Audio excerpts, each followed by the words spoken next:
Hi అండి. Welcome back to our channel. ఇది cancer వచ్చిన వాళ్ళకి బాగా తెలుసు. ఇది ఏం ఏం ఫ్రూట్ అనేది. ఇది లక్ష్మణ ఫలం అనమాట.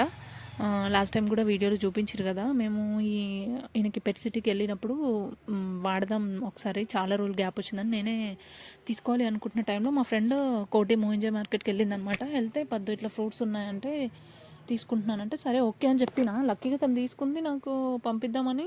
అంటే మాకు వాళ్ళకి చాలా దూరం అనమాట. పంపించింది. మా ఫ్రెండ్ వాళ్ళ మమ్మీ వాళ్ళ ఇంట్లో ఉండిపోయినాయి ఒక 3 డేస్ 4 డేస్ అనమాట.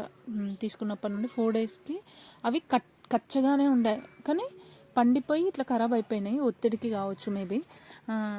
బాధ అనిపించింది, ఎందుకంటే అవి చూపించాలి, తింటే ఎట్లా ఉంటుంది, ఇవి జ్యూస్ చేస్తే ఎట్లా ఉంటుంది, ఇవన్నీ చూపించాలని నేను అందుకే చెప్పాను తనకి. ఒకటే పెద్దది కాకుండా చిన్న చిన్నవి 2 or 3 తీసుకో అని చెప్పాను. వీడియోకి కూడా యూజ్ అవుతుంది, అందరికీ ఇన్ఫర్మేటివ్గా ఉంటుంది అనేసి అనుకున్నాను. కానీ అది వర్కౌట్ అవ్వలేదు. నా బ్యాడ్ లక్ ఇంకా నోటి దాకా వచ్చింది, ఇంకేదో అయిపోయినట్టు అనిపించింది.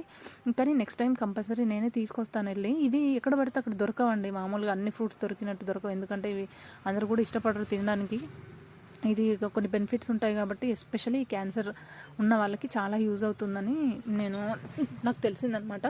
ఇది అన్నీ ఈ సీతాఫలం లాగా ఏముండదు. ఊరికి వెళ్తే ఊర్లో చెట్టు ఉందనమాట, మీకు చూపిద్దాం అనుకున్నాను కానీ నాకు అవ్వట్లేదు. ఈసారి వెళ్తే మాత్రం ఆ పువ్వు, ఆ పండు, కాయ, ఆ చెట్టు, ఆకులు ఎలా ఉంటాయి అన్ని డీటెయిల్గా ఎక్స్ప్లెయిన్ చేస్తాం, వీడియో చేస్తామండి. మీ సపోర్ట్ మాకు చాలా బాగుందండి. Thank you so much. Me support ఇలాగే